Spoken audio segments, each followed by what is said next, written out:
Welcome to the Level Up Artist Podcast for your host, Adriana Amay and Jackie Sanders. We're two art professionals sharing forward the advice and business lessons we have learned along our creative journeys. We talk to artists, leaders, and art professionals to demystify the creative process and discover new ways to succeed as a career-minded artist. If you find value in these conversations, please go ahead and subscribe. This will help other creatives like you find our podcast, and you'll be notified when we drop a new episode every Tuesday. On today's episode, we are so excited to have multidisciplined artist and host of Creative Mornings RDU with us, Joel Pominville. Welcome, Joel. Hey, how's it going? Thanks for having me.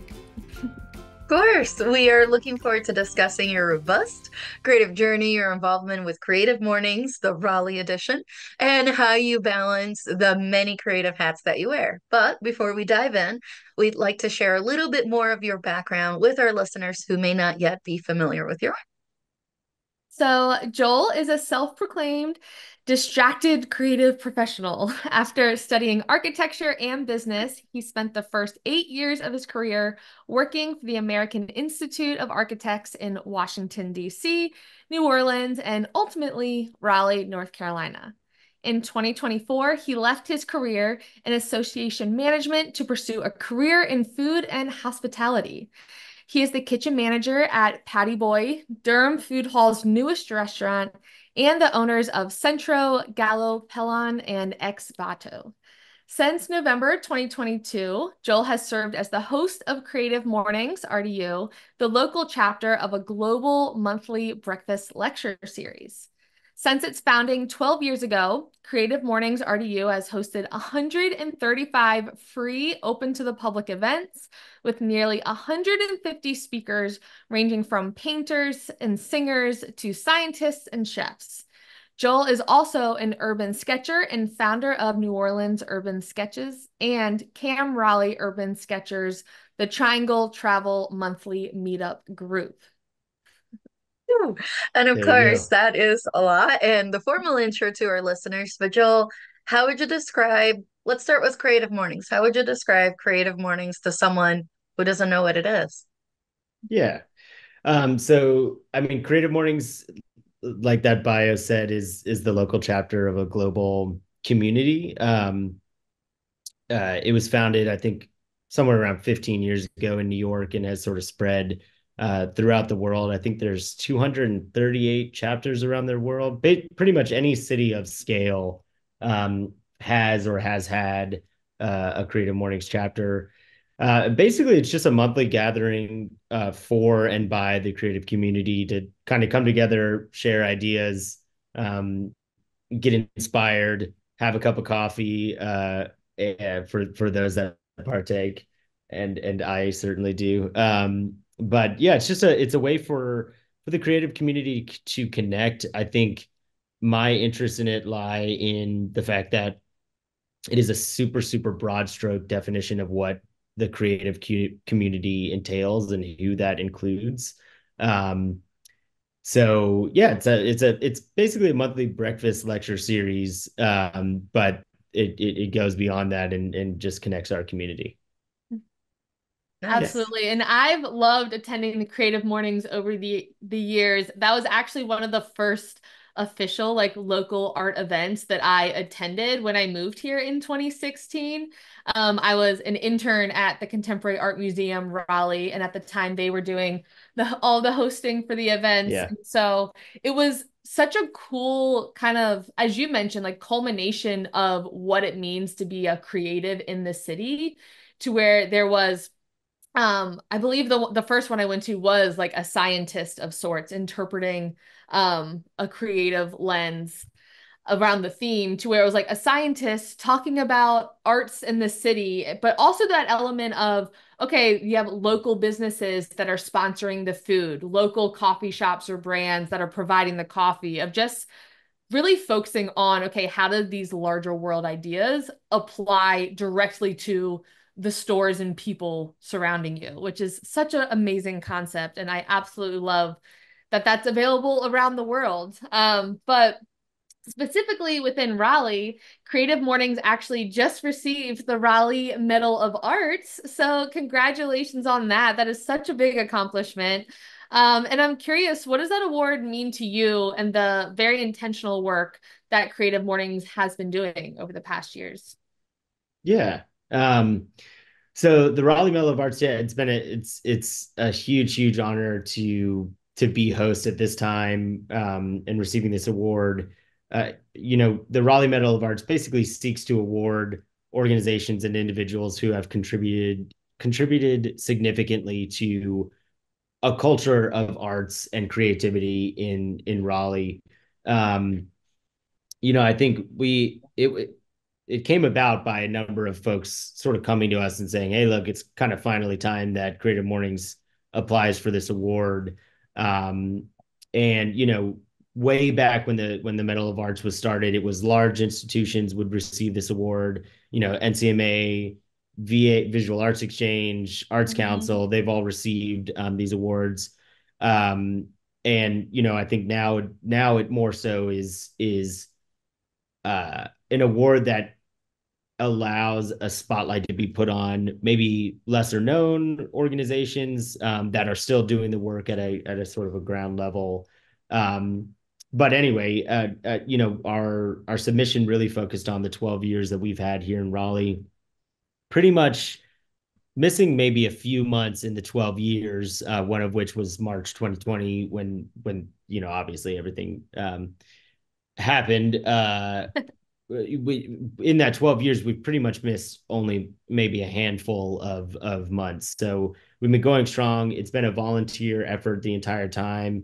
Creative Mornings was really built on the back of Cam Raleigh, as you mentioned, and our submission for the Raleigh Medal of Arts really just turned the lens back towards our community. So one of our newer volunteers interviewed myself and a few of our past hosts.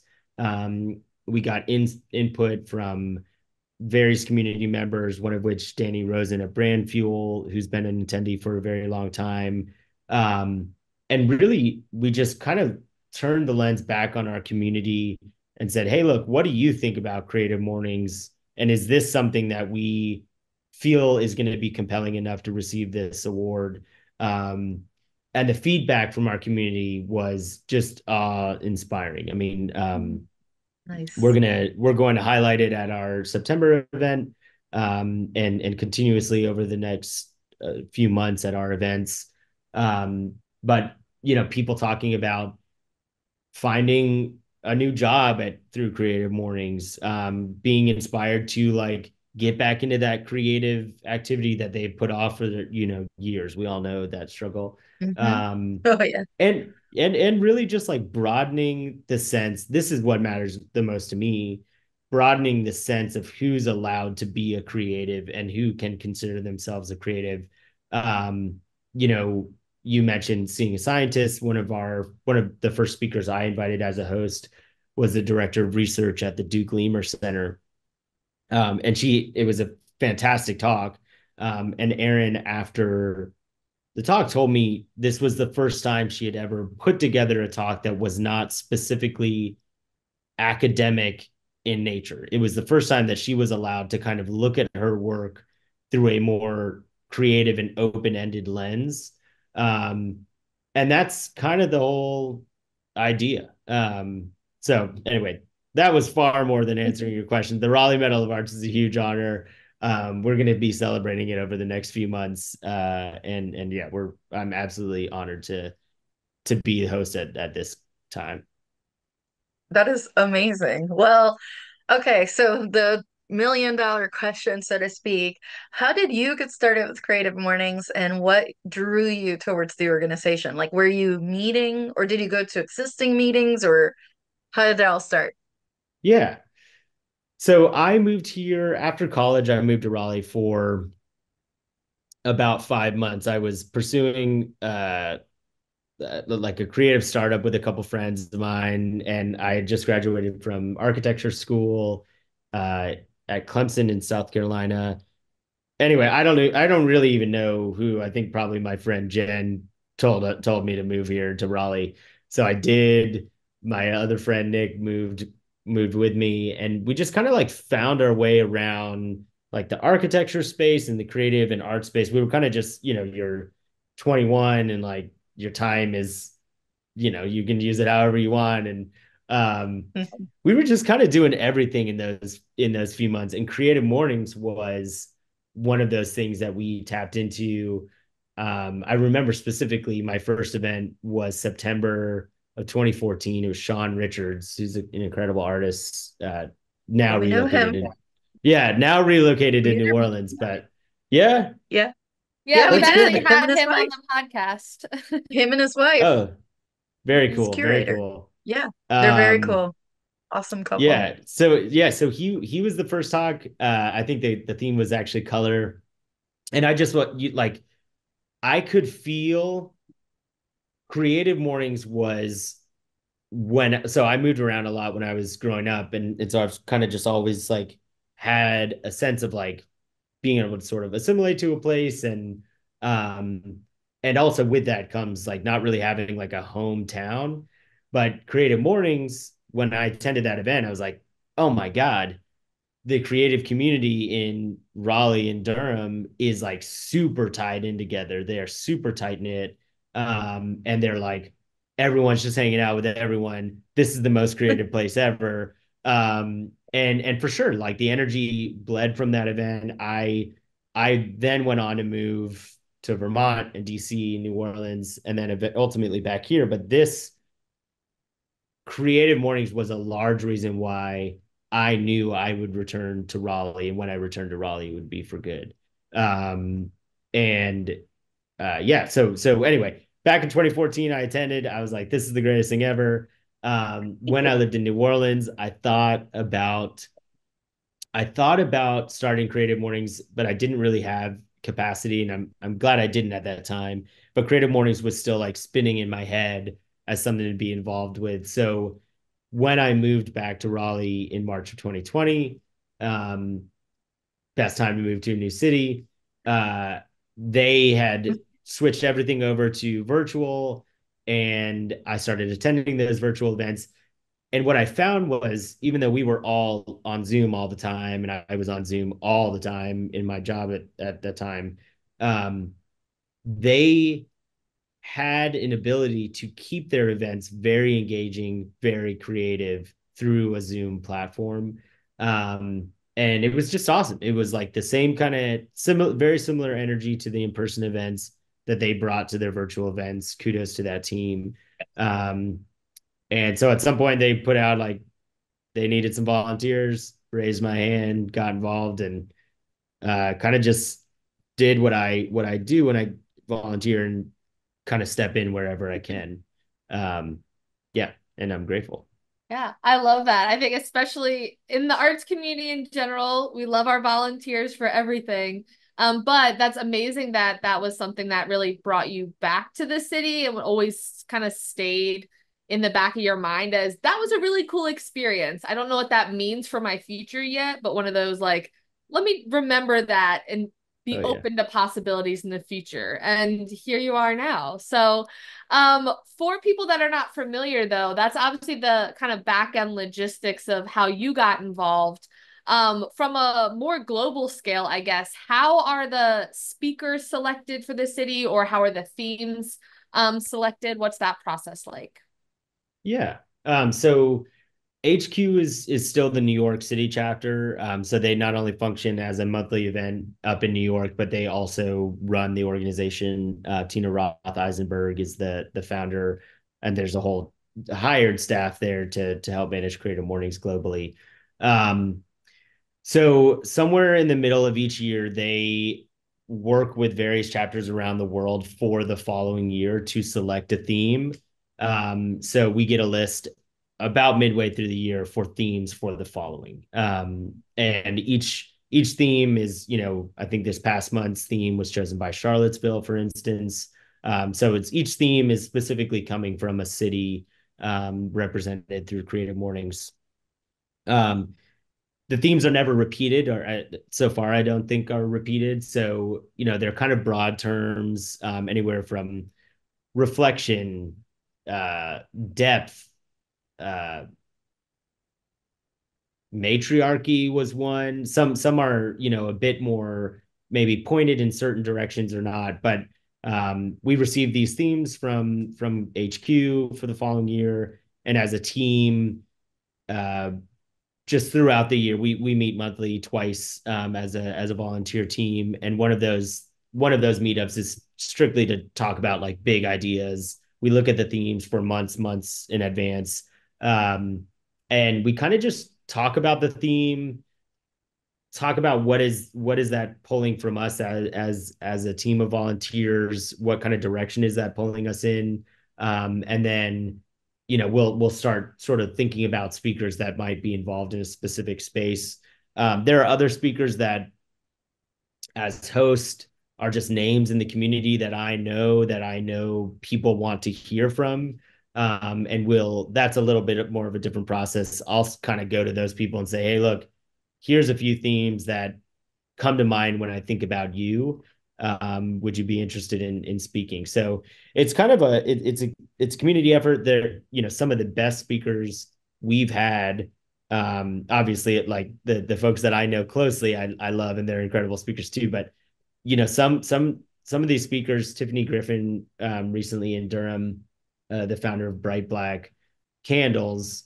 I wasn't aware of her company. I wasn't aware of her. She came up from numerous uh, volunteers on our team, and I mean, hands down, like the best creative mornings I've ever attended. And it just comes down to like good storytelling. Like, it's a 20-minute talk, so it's not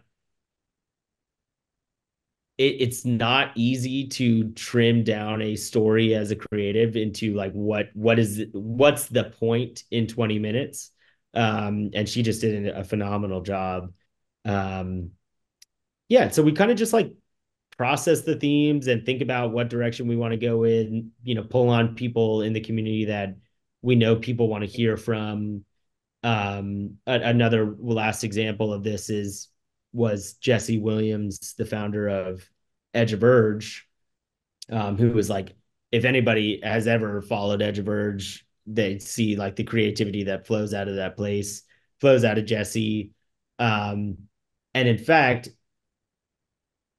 I think I asked Jessie when she spoke at Creative Mornings. When I first talked to her, I was like, "When did you speak at Creative Mornings? I'm sure you've spoken before." And that's when she told me she hadn't been. So there's certain individuals.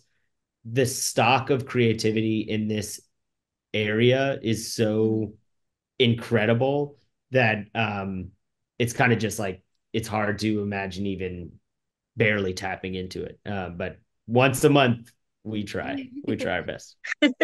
Absolutely. And again, I love that idea of really like putting the voices of the community in front of the microphone to be like, look at all these amazing individuals, organizations, stores, restaurants that are all around you, because that ultimately is what creates community in a city. It's not just saying, oh, let me walk by this restaurant. It's saying, oh, well, I remember hearing the chef of that restaurant giving a Mhm. talk, and this is the reason they founded the restaurant was because their parents owned this. Like, that's what people are tied to in their community, is when they're kind of giving the tour to their family or friends that are visiting of, oh, this isn't just a physical place that you live and there happen to be these things around. These are places that you're connected to. Um, Yeah. and the cool part of that is that in theory, every city has that, whether it's um, microphone given to the stories or not, there are stories in any community, in any city. So for artists who are listening, we have listeners from all over the country and even the world. So how can artists get connected with their local creative mornings speakers, whether it's finding it, registering for it, maybe listening to recordings? What is that process like?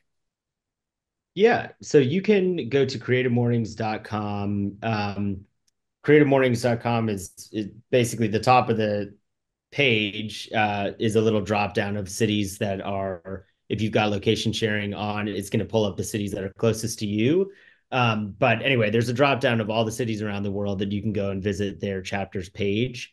Um, all of these talks are archived online from all of these chapters around the world. So there is, I mean, it's like the largest, I mean, I don't know that this is not factual, but I would assume it's like the largest free archive of like creative talks that exists. There's all these talks on these themes with hundreds of interpretations on these themes from all around the world that are just free living online and on creativemornings.com. So that's just one way to like go and get inspired by other communities around the world and what they what direction they chose with a certain theme, which is going to be different than what we might have chosen here locally. Um, that'll also tell you when they have their events. Most creative mornings are on a Friday morning. We're typically the last Friday of every month. Every Nice. chapter has their own rhythm. So another way is just like, and this has happened for, I've been in numerous creative mornings around in Milan, internationally, and then several in the US. Um, Honestly, like if you're traveling, you could just go like, all right, I'm going to be in Hamburg. Like, does Creative Mornings have a Hamburg chapter? And maybe there's a Creative Mornings happening while you're in Hamburg or whatever. Legitimately, one of our speakers in March, they a few years ago they were in, I think, Vienna, and they one of their dear friends was speaking at Creative Mornings here in Raleigh, and they were super sad that they were missing it because they were on this international trip, and they were like walking around somewhere around like 10:30 in the morning and in Vienna. They sat down at a cafe, and there was this like, like Austrian conversation happening behind them, but then it was like Creative Mornings, Austrian, the Creative Mornings. And so they turned to them and asked, and sure enough, those folks had just come from the local Creative Mornings The Vienna event. chapter.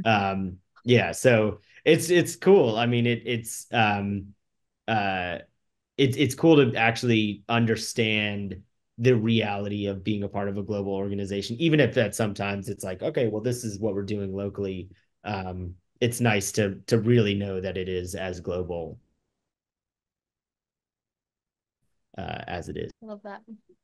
Nice. Oh, that's perfect. Well, Joel, have you had a theme that you were like, I don't know, it just blew you away? You were like, this is the best. I mean, you already talked about having a favorite speaker, but how about a theme that just resonated you to the core? I did okay. Well, real quick, I didn't say favorite speaker. All of the speakers are my favorite speakers. All favorites. I know you can't pick one. Tiffany, yeah, Tiffany's talk was awesome. For sure. All of them are my favorite speakers because I just think it's such a cool thing to be able to do, and to be asked for. The theme, that's that's a tough one. I think in the moment, it's something that I in the moment, my favorite theme is a theme that I can immediately think of who I need to ask to speak, because it makes my life a lot easier. I think in reflection, um, I think some of the best talks that we've had were themes that were harder to pin down. And we had Okay. to like really stretch ourselves to, as a team, to like think of the direction that we were going to go with those. And I think Tiffany's talk was also like that. I got to a point with the theme was trust. And I got to a point with the theme that I was like, hey, team, like, we haven't decided on a direction. I'm like having creative block right now. I don't know. It's such a broad term. I have no idea what direction to go with this. I need you guys to pitch in. Lamar Woodby was another um, speaker in that. I think Rise was his talk, Mm-hmm. or the theme for his talk, and I think what was cool about that was Rise. It was January. We knew it was kind of like kick off the new year, but we approached him and these are my favorite kinds of speakers that are like have very different lives in a lot of ways. Like he is a painter and a sculptor. Like he's a phenomenal artist, but he also has a whole other life in sort of the therapy and counseling circle. And I knew, though I didn't know what his story would be, I felt very compelled to tell him, we're asking you to speak because you have these different sort of lives that you lead that I'm sure are interwoven. I'm Mhm. not going to interpret how they're interwoven. That's the story we want you to tell. And yeah, it's those kinds of instances. That's the kind of stuff that it came up with Tiffany. I mean, a lot of our speakers, like our our April speaker this month was like, she's a journalist, a photographer, a DJ, and like her theme was spicy. It was crazy. It was like a crazy set of variables, and it was a phenomenal talk, Victoria's talk. I don't know. All the speakers are my favorite. All the themes are my favorite. Some of them are just a little easier for me to nail down. Okay, that's 100% fair, especially, given the frequency of this. But yeah, Yeah, thank you for mentioning too. I haven't heard Lamar's, but knowing that it's on the website, I need to go back and check it out. I mean, we loved having him on the podcast. Like he's yeah. just an amazing human being. Let's go with that. So, looking forward to listening to it. So, fellow listeners, obviously go check that out. And see why he's one of the ones that rises to the top. Yeah. Yeah, and he's, I Sorry, I mean, had a to. wonderful speaker in general too. But I love Yeah. that you point out kind of that intrigue and like richness of many creatives' lives of okay, they may have a corporate job and this and a creative practice and this and a Yeah. personal hobby in athletics or whatever it is. And I feel like sometimes as creatives, wearing all of those different hats can feel like they're in conflict with each other, but there really is like a richness and an excitement to the conversation when you embrace those many layers of these seemingly different interests that inevitably overlap. Like one person's physical fitness journey influences the artwork that they make, which influences their day job and how they process things. So, I love like putting a spotlight on that intersection because um easily is something that you understand as well because as a creative yourself, you are no stranger to wearing multiple hats, navigating from a chief operating officer, obviously being an architect, having positions such as being a bartender, a chef, host of Creative Mornings, doing all of the things. Why do you think it's important for creatives to have several creative outlets in their life and how they navigate through that?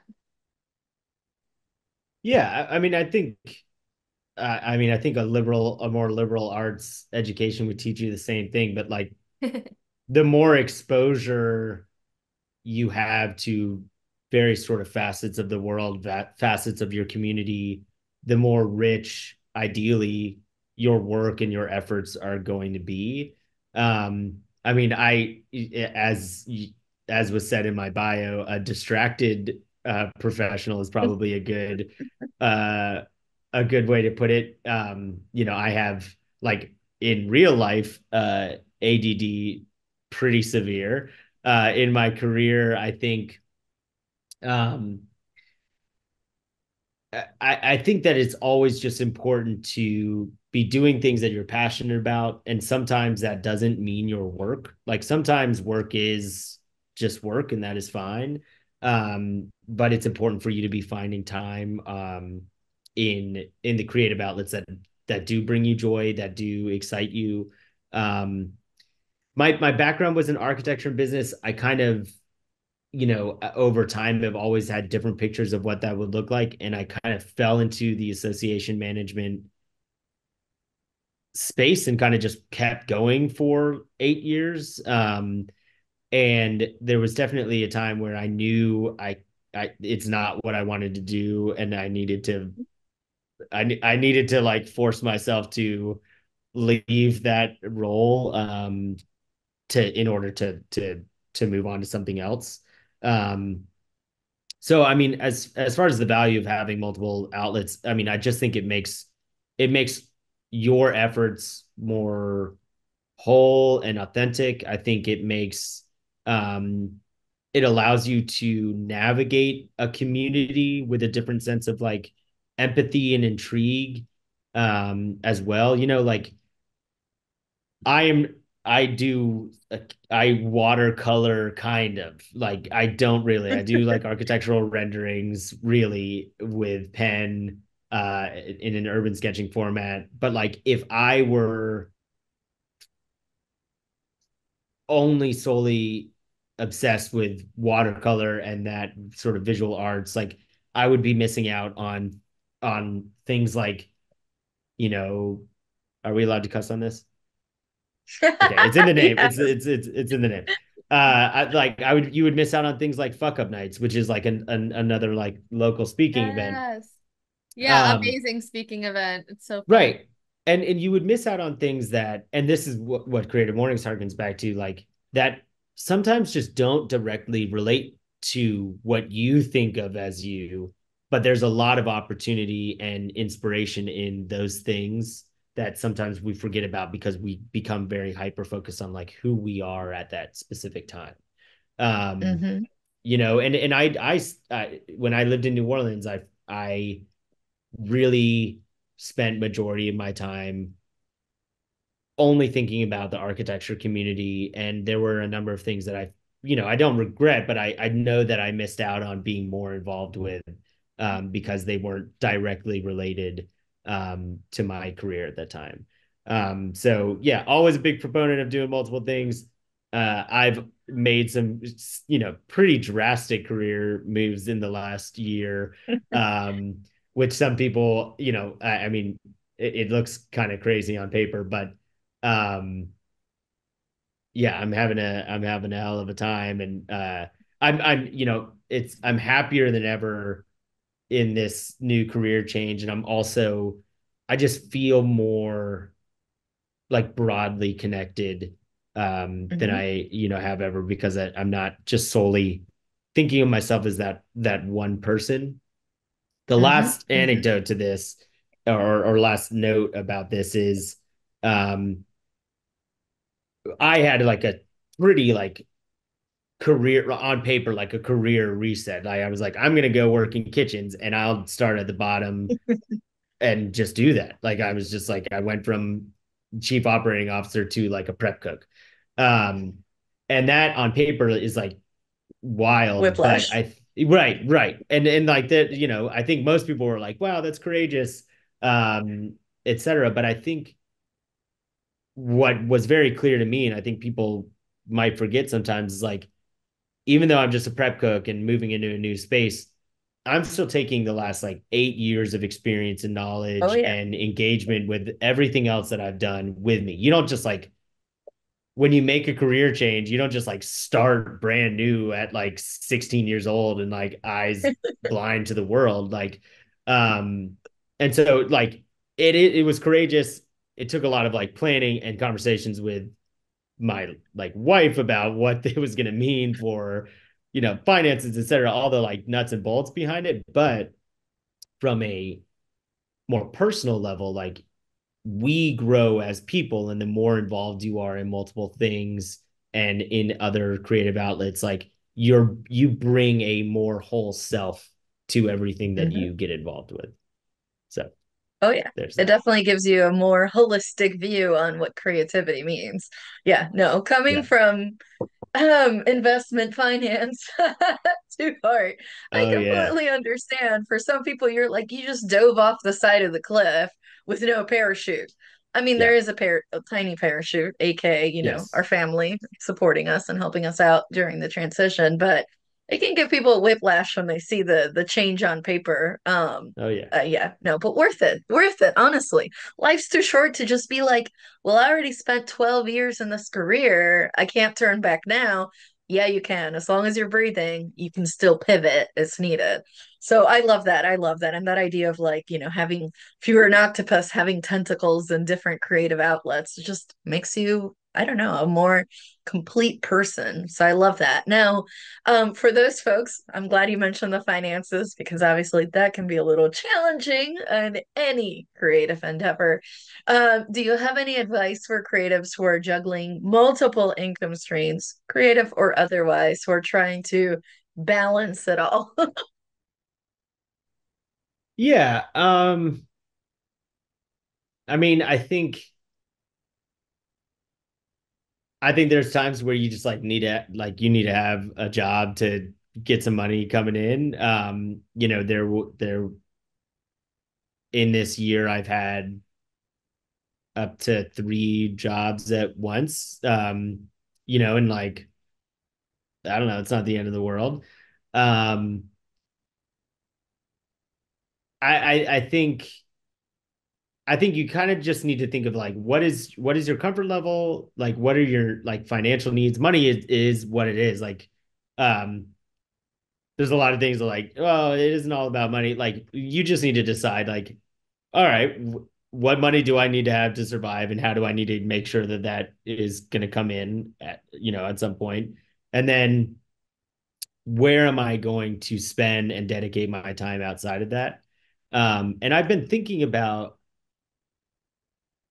this a lot of like, there's some things that we are involved with, and urban sketching is a good example of this. There are some things that we're involved with where we're like, I know I want to be involved with that, but I want to be doing this, but it's something that is going to hinder my progress in other areas of my life at this moment.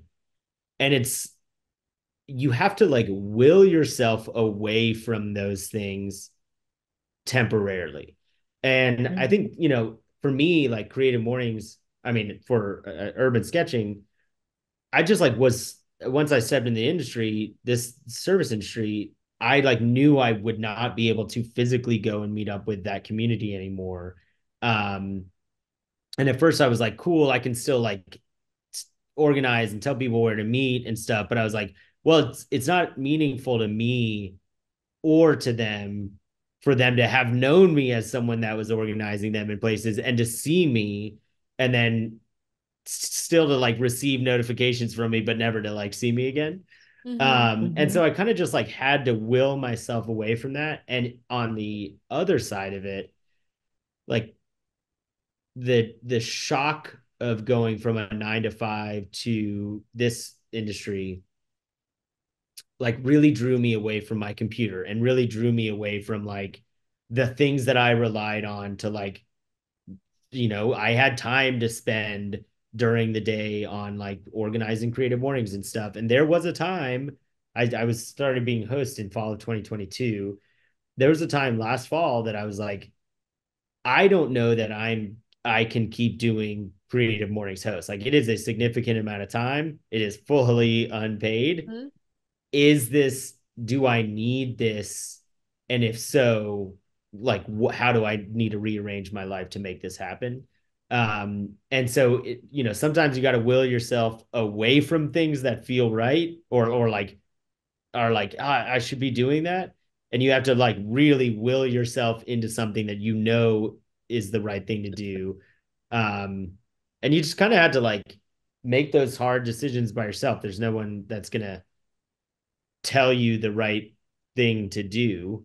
But you've got to make a real like concerted effort to say like, okay, well, if I really want this and I don't have time for it, I've got to find time.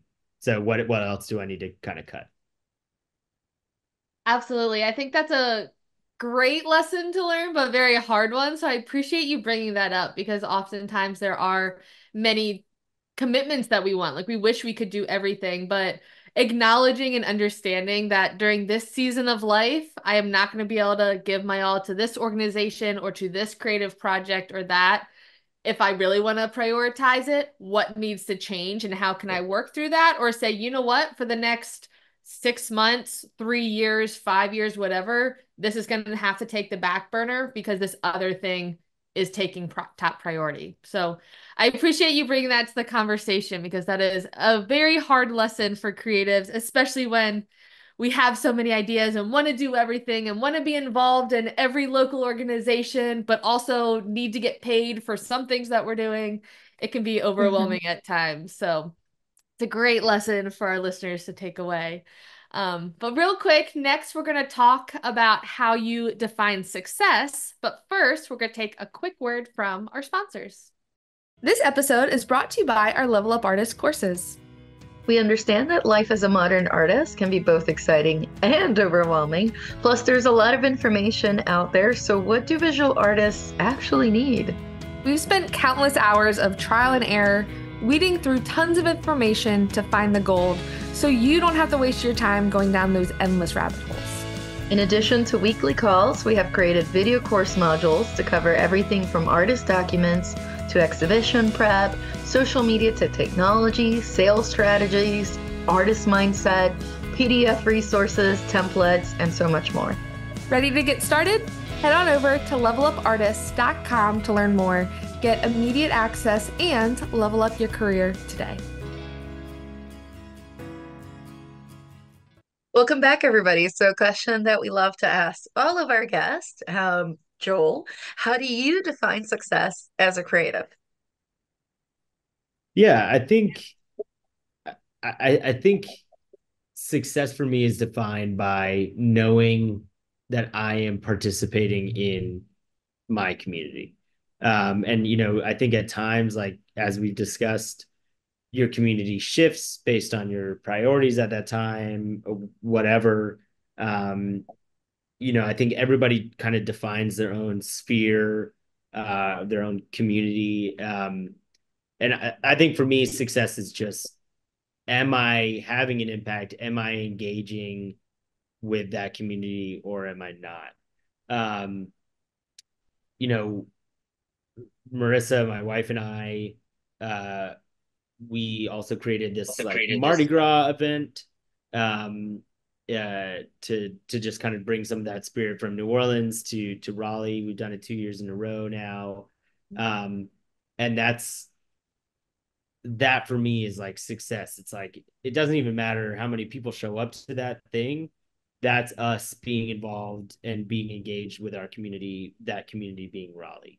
Creative Mornings, like success is not the Raleigh Medal of Arts. Success is the conversation that I have with somebody after the event. They're like, oh my God, like that just kind of changed how I've been thinking, or like that brought so much ease to my life, like hearing this speaker talk. That's success because it means that like I'm doing something that is going to matter for somebody else at whatever scale that it needs to. Um, and on a professional front, I'll say this too. At the Durham Food Hall, where Patty Boy is like, it's smash burgers. It's super simple. From a culinary standpoint, it's quite simple. But being able to serve somebody their like burger and tots, watch them go and sit down from the expo station where I'm at in the kitchen, and just seeing them like take a bite of this thing and just do like the little food wiggle, it's like that's success. It's like it's not, it's approachable, it's relatable, it's something that like is going to bring somebody joy. And I think that that's like anything that you're involved with, if it's like bringing you and the people it's intended to impact joy, uh there's like nothing better. So, three words: positive impact and joy. There it is. Yeah, Or joyful positive impact. There it is. joyful positive impact. did you There did you you say go. 3 words? Oh shoot, Yeah, yeah. You sorry can about that. trademark that. Joyful You're positive welcome. impact. There you go. I love that. Now, what is one piece of advice you wish you had heard before you got started on your creative journey? uh well, I will share something that I did hear that's taking me time to like acknowledge and like really adopt. But a mentor and a past boss of mine said a long time ago at the start of my 20s that I think about very regularly, which is if you're not going to show up 100%, don't show up at all. Um, and that like sounds like a negative light of looking at it, of like, well, if you're not going to be fully present, but what I think really it means is like, if you're going to make an impact if you can be 100% involved in something. If you can't be 100% involved in something, then like you're not going to bring to it what you're capable of doing, and there are times in which you might actually hinder something. And I think that it's always like a good check of like, am I capable of bringing 100% of myself to this thing? It's kind of like what we talked about with the urban sketching and, Creative Mornings. It was like, you get to a moment where like, am I going to find a way where I can bring 100% of myself to this thing? And if the answer is like, yes, I need to bring 100%, then like, I need to figure out how to make time for that, get my priorities straight. Cause like, we're going to roll. Like when we're 100, like, let's go. And then there's sometimes you just not like kind of need to cut it. Um, for real though, what we were talking about during the break is I do also wish somebody had told me about the reminders function of iPhones, because like that saved my life a lot in the last year. Same, 100% same. All right. If Joel, if someone randomly hands you $100, what would you splurge on or invest in? It has to be something that brings you joy and relates to either your creative endeavors or your business endeavors, or both. Uh, I would probably just, if I could, if for $100 I could buy scheduling everybody on my volunteer team to get together and actually make that happen for Creative Mornings, I would buy everybody like a latte and we would just like sit and hang out. I think my involvement, my professional or my creative involvement at the moment is community. And so I think I would just like find a way to get the people, the volunteers on my team all together outside of a creative morning event, uh, not on a Zoom call, to just like get together and hang out and like reflect. And it's gonna happen. But yeah, I'd probably just buy them like coffee and we'd have a good time for an hour or two. Nice. No surprise that it's community focused. Amazing. Now, before we wrap up, Joel, what exciting projects do you have coming up that our listeners should know about? Yeah, Creative Mornings every month for like forever. So our September Worldwide. event, yeah. Our September 27th event is our 12th anniversary here in Raleigh. Um, and we're kind of using it as a moment to really like reflect on, the theme is reflection also. We're using it as a moment to reflect on this 12 years, reflect on the Raleigh Medal of Arts. I have the great pleasure of inviting the most recent Creative Mornings host, Elise, prior to me, as the speaker. So it's just going to be like a real moment of like, for us to shine a light on our community, as we did with the Raleigh Medal of Arts. There's going to be like a few other really cool things coming up this fall that I can't talk about quite yet, but like they're gonna be super super cool. Um, so yeah, just like come to Creative Mornings, join us for that. We're looking for volunteers, so if you want to volunteer, anybody out there, hit us up. And on a professional front, Patty Boy is a lot of fun. The food group behind Patty Boy, Ex Photo, um, up in the Durham Food Hall, like they're good people. We're having a hell of a lot of fun. It's good food. Like who doesn't love a smash burger? Um, and yeah, that's kind of it. Perfect. Well, for people who want to get in contact with you or maybe get involved with Creative Mornings, how can our listeners stay in contact with you after they listen to today's episode? word. You can find me on Instagram at Joel Pominville. You can find Creative Mornings at CM_RDU. We were hacked and we've got our Instagram account back, which is a good thing. Yay! Yeah, find us on CM_RDU, at Patty Boy NC, for some burgers. And then I'll just like generally be around Raleigh, always hanging out when I can. So yeah, that's where you can find me. Perfect. All right. Well, be sure to link the main ones to the show notes. So thank you so much for being on the podcast today. Thank you guys for having me. This is awesome. Great job. Yeah, absolutely. That's been fun. In the meantime, for our listeners, if you want to stay connected with us in between episodes or want to share feedback or have a question you would like for us to answer on the podcast, you can reach us through social media. I'm at May Art across all platforms. And I'm at J Sanders Studio on all platforms. And if you want to follow the podcast, we are at Level Up Artists on Instagram.